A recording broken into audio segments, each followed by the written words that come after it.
ค่ะพี่ไม่สู้ค่ะตัวเหลียวปีอยู่วันที่ไหนค่ะอ๋อค่ะเขาเป็นไต้ดนตรีคำค่ะเนาะเมื่อเดี๋ยวเขาก็มีตั้งไอ้เฮ็ดปล่อยมานะปล่อยปีไหนเขาก็เฮ็ดมามีปีที่4ค่ะเนาะมีปีที่4ค่ะปีแรกก็เลยมีอันลองขัดว่างนิดเดียวค่ะเนาะลำข้ามเป็นใจค่ะปีแรกก็ฝนก็เลยตกนี้ก็มีเฮ็ดบางแควเข่งเขาดีเข่งเขากาอะไรค่ะเนาะมันมีมุกโต๊ะไหนมีน้ำเหนมีสั่งค่ะเนาะค่ะเมืองเฮาปีเฮาอยู่ไว้ที่ไหนค่ะก็อยู่ตั้งเฮาตั้งเมืองไทยเฮาเขาก็อยู่วันตัวที่ค่ำค่ะ6 โมงค่ะวันตัวที่ค่ำนี่6 โมงเขา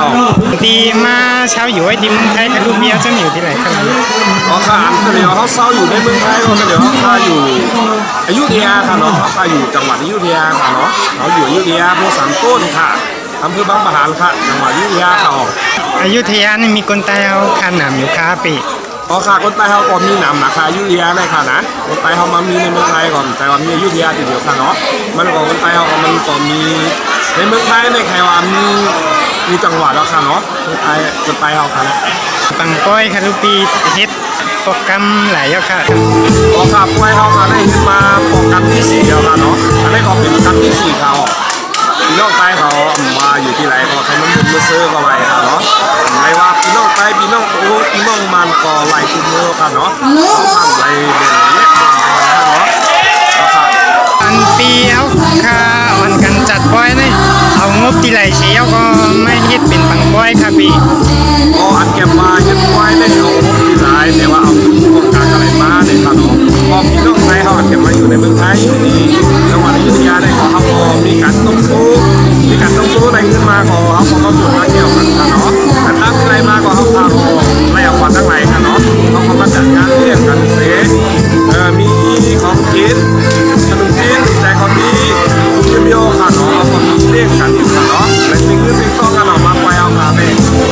ให้ถามว่าตะเหลียวใต้อย่างตีมาปักเสาไว้อยู่ที่อยุธยาบางปะหันกันให้ถึงนั่นกันหรือยาวคาพี่เขาพาใต้เขาพาในมาอยู่อยุธยาในหอดูแล้วนะแล้วก็อยู่มา15 ปี20 ปี30 ปีก็มีค่ะมาถือว่ามีค่ะถึงมาก็มีค่ะมาเดี๋ยวค่ะไปหนาวใหม่เขาเดียวเลยค่ะนะอ๋อค่ะปีเอาวนชื่อค่ะตีไรมาเฮ็ดปังก้อยปีใหม่ใต้ที่ในเมืองไทยซึ่งหนังค่ะนะก็ค่ะอันว่าวนชื่อในที่มาก้อยปีใหม่ใต้อันมาเลยเนาะเขาค่ะได้เป็นใต้ค่ะโดยอยู่ที่ไหนก็เขาลืมมิ้งเขาค่ะเนาะอยู่ที่ไหนก็อย่าไปลืมมิ้งเขาอย่าไปลืมของใต้เขาเนาะอยู่ตรงไหนเขาโค้งใต้มีโค้งใต้โค้งใต้แล้วก็ใต้อยู่ที่ไหนก็มีความสุขค่ะเนาะต้องไม่แน่อย่าไปลืมอย่าไปลืมของใต้เขาอะไรเอาค่ะเนาะใจรักมันที่ไหนค่ะที่ต้องใต้ค่ะตัวเดียวนะใจว่าเขาใส่ชุดใต้เพื่อเขารับต้องใต้เดี๋ยวเขาไม่ต้องใจใต้ค่ะเนาะถึงแม้เขาใส่โคเล็กใต้เขาใส่ชุดใต้แต่ทางใจเขาเป็นใต้หามาอะไรอยู่ที่ไรก็เขาต้องเป็นใต้ค่ะเนาะอย่าว่าอยู่เมืองเขาหรืออยู่เมืองไหนก็แล้วแต่นะอยู่เมืองเปิ้ลก็อย่าไปลืมใต้ค่ะเนาะพี่น้องใต้เอาใครผักถึงที่ไหนเขาปีใหม่ใต้ก็แถวมายาวในจึงครับตอนปีใหม่แต่ปีใหม่ในกว่าปีเฮาใครฝากถึงย้อนชูเป็นพี่น้องเฮาชื่อค่ะบอกค่ะเขาในนี้เขาย้อนชูอันปีใหม่ใต้เฮาเนี่ยเนาะปีใหม่เขาพอดมากแต่ในกว่าปีใหม่เขาค่ะได้นะเขาข่าวก่อนใครหันตรงเมืองใต้เขาในทุกข้าเนาะในใครหันตรงเมืองใต้เขาในเทศเนาะเป็นใต้อย่างกันก็เขาพยายามถือให้ผักถึงแล้วอย่ามีคนใต้เขาอย่ามีพิษอย่ามีง้อค่ะเนาะเดี๋ยวได้กว่าปีใหม่ได้เขาขอให้พี่น้องใต้เขาอย่าได้ไปที่เลยไปสิเนาะ